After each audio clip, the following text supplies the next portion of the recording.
Me da mucho gusto, como siempre, recibir a los amigos de Contralínea, esta mesa de investigación Contralínea sin Censura TV, en este espacio libre como el viento. Hoy saludo al maestro Miguel Vadillo, director de la revista Contralínea. Miguel, te saludo con mucho gusto. Hola Vicente, buenas noches. Saludos a todos, a toda tu audiencia, a tu amplia audiencia, Vicente. Oye, Miguel, pues reapareció Ernesto Zedillo queriéndonos dar clases o consejos de a quién elegir en el 2024, algún personaje que no prometa lo que no se puede cumplir. Dice que el que venga no debe de seguir señalando al pasado ni a otros por sus cosas. Y bueno, la pregunta es, ¿con qué autoridad moral? Aquí hemos exhibido desde el Fobaproa hasta las matanzas que se registraron cuando Zedillo fue presidente de la República, y hay un expediente ahí que ustedes están retomando en la revista Contralínea, Miguel. Sí, mira, yo hice una columna a propósito de lo que dijo Zedillo, porque además de que, este expresidente sin reconocimiento social, más bien hay un repudio social a Ernesto Zedillo, precisamente por todo lo que hizo y lo que no hizo también. Es un sujeto que, pues como tú bien dices, no tiene autoridad moral y además, ahora que aparece, porque aparece de vez en cuando en foros internacionales, lo hace con un enorme cinismo, como si su mandato hubiera sido un mandato digno de recordar por las cosas positivas que se hicieron, cuando es todo lo contrario, Vicente. Además, hay que recordar cómo llega a la presidencia, antes de entrarle al tema duro, que es el que vamos a comentar hoy en torno a Zedillo y su familia política. Es un sujeto que llega a la presidencia después de que asesinan al candidato priista Luis Donaldo Colosio. Y entonces Carlos Salinas echa mano pues, de un personaje gris. Había sido secretario de Programación y Presupuesto, después era el coordinador de la campaña de Luis Donaldo Colosio, una especie de asistente, de secretario ahí de Colosio.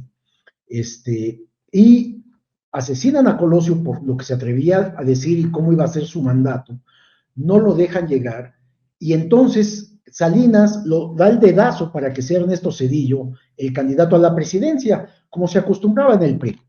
Y entonces, pues llega a la presidencia de la República. Ya estando ahí, para tratar de tener gobernabilidad, le entrega la Procuraduría General de la República al PAN, a Diego Fernández de Ceballos. Diego no va directamente a la Procuraduría y pone a uno de sus abogados, de sus socios, que es Antonio Lozano Gracia, y entonces Zedillo le entrega el Ministerio Público Federal al Partido Acción Nacional.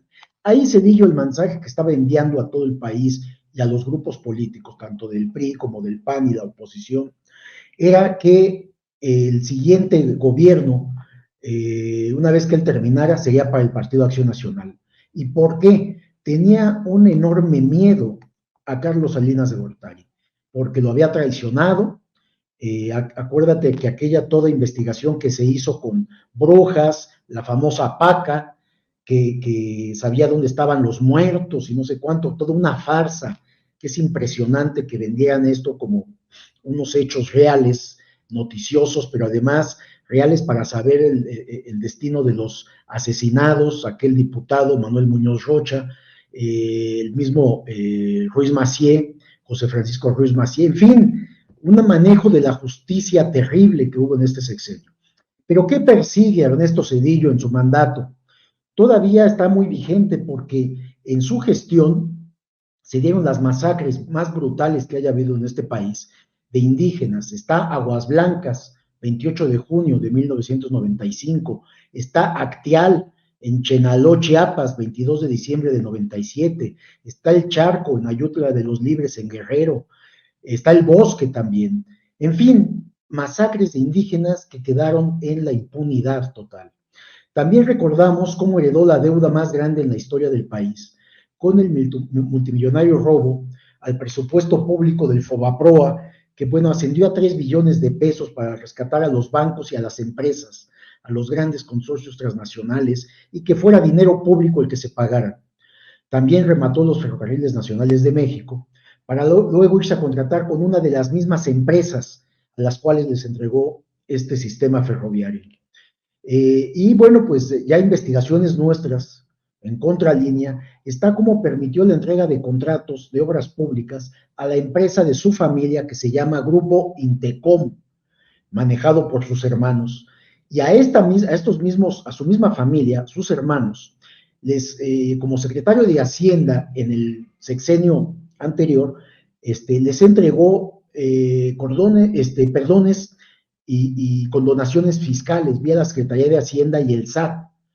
Ya como presidente, sus hermanos Ponce de León, Cedillo Ponce de León, pues les permitió todos los excesos y les condonó el pago de impuestos y, en fin, hizo un trabajo ahí con quien era su secretario de Hacienda, José Ángel Gurría, que ahora, por cierto, está como coordinador del proyecto de nación de Xóchitl Gálvez, del PAN.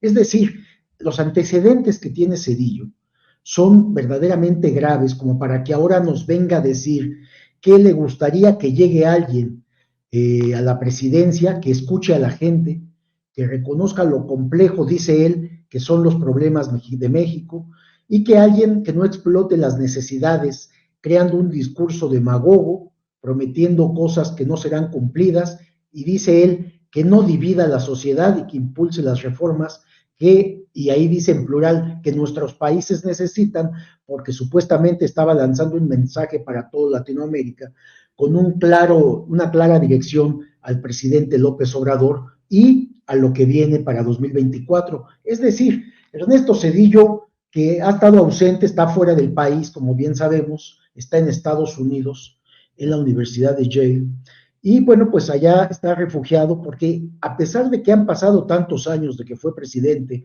que traicionó a Carlos Salinas de Gortari y que finalmente le sigue teniendo un enorme temor, pues huyó del país y no viene a México.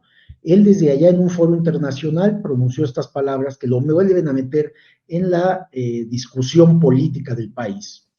Y bueno, pues esto que estamos comentando, uno de los expedientes que yo considero de los más graves, y que en su momento, cuando él era presidente de la República, yo lo publiqué. En aquel entonces yo trabajaba en el periódico El Universal y está en primera plana, por si alguien lo quiere leer. Y bueno, ahí se trata de que su familia política, es decir, su suegro, el suegro del entonces presidente Ernesto Zedillo, y sus cuñados, hermanos de su esposa Nilda Patricia Velasco, tenían vínculo con el cártel de Colima, dirigido por los hermanos Amezcua Contreras, apodados los Reyes de las Metanfetaminas, quienes además vivían en Colima, eran paisanos de la familia Velasco, la familia de su esposa. El presidente también se ha referido en una de sus conferencias matutinas a esto que declaró Ernesto Zedillo, quien es director del Centro para el Estudio de la Globalización en la Universidad de Yale, en Estados Unidos. Y el presidente pues ha dejado en claro las diferencias político-electorales que tiene con los expresidentes priistas y panistas, y en este caso pues Ernesto Zedillo Ponce de León. Lo que podemos decir del expediente delicado que debería de estar en la Fiscalía General de la República, porque es un asunto de narcotráfico, de estos reyes de las metanfetaminas, del cártel de las metanfetaminas, los hermanos Amezcua Contreras, que finalmente fueron detenidos, pues estos sujetos mantenían comunicación con el suegro de Zedillo y con sus cuñados. También entraba en las órdenes y en la discusión la esposa del propio expresidente. Hay unas grabaciones, Vicente, que hizo en aquel entonces el general Gutiérrez Rebollo, que era el encargado, el zar antidrogas del país, un general militar con reconocimiento, y que investigando a los hermanos Amezcua, que eran las primeras, los que introducían drogas sintéticas y estaban produciendo y enviando a Estados Unidos, es cuando se empezaba a dar esto de las drogas sintéticas. Estos eran los que las controlaban. Bueno, Ernesto, la familia de política de Zedillo mantenía comunicación con ellos y hay pruebas documentales. Entonces el general Gutiérrez Rebollo, investigando este grupo criminal del narcotráfico, pues descubrió que sostenían llamadas también con la familia política del presidente. Y elaboró un informe, un expediente que entregó al entonces secretario de la Defensa y que entregó a la presidencia de la República. Cuando el general Gutiérrez, cuando el secretario de la Defensa lleva esta información a Los Pinos, con Ernesto Zedillo, pues dan la orden de desaparecer este expediente, de borrarlo, de echarlo al archivo, y ordenan una investigación en contra del general Gutiérrez Rebollo por supuestos vínculos con Amado Carrillo Fuentes. Y le cuadran todo un proceso penal que lo lleva a una detención inmediata, y se enferma en ese momento de la detención, se pone mal el general, y lo meten al hospital militar custodiado por militares. Y de ahí pues va a prisión, acusado de vínculos con el narcotráfico. Es decir, voltean toda la investigación, quitan el expediente que él había armado contra los hermanos Amezcua Contreras, que de hecho no era ni siquiera contra la familia política del expresidente Zedillo, y lo acusan a él. Lo que pasa que en las grabaciones se hace un documento que tenemos nosotros, Vicente, elaborado por el SAR Antidrogas en la Procuraduría General de la República, y que donde menciona estos vínculos de la familia política de Zedillo y la comunicación que sostenía con este cártel de las metanfetaminas, pues para darles protección y ayudarlos en todo su trabajo ilícito que hacían en la producción y distribución de drogas. Y esto lo menciona este documento, que pues es un documento que tiene el logotipo de la Fiscalía Especializada para la Atención de Delitos contra la Salud, llamada en aquel entonces FEADS, y el título del documento se llama Organización de los Hermanos Amezcua Contreras, Tráfico Internacional de Efedrina, que eran los primeros momentos de estas drogas sintéticas que estaban circulando ya prácticamente en todo el mundo, y el grupo principal que las distribuía pues era este que estaba sentado en el estado de Colima, estado natal también de la esposa del entonces presidente y de su familia. De ahí el vínculo y el conocimiento que tenían, y finalmente la ayuda que se daba desde Palacio Nacional, bueno, no Palacio porque vivían en Los Pinos, a este grupo criminal, Vicente.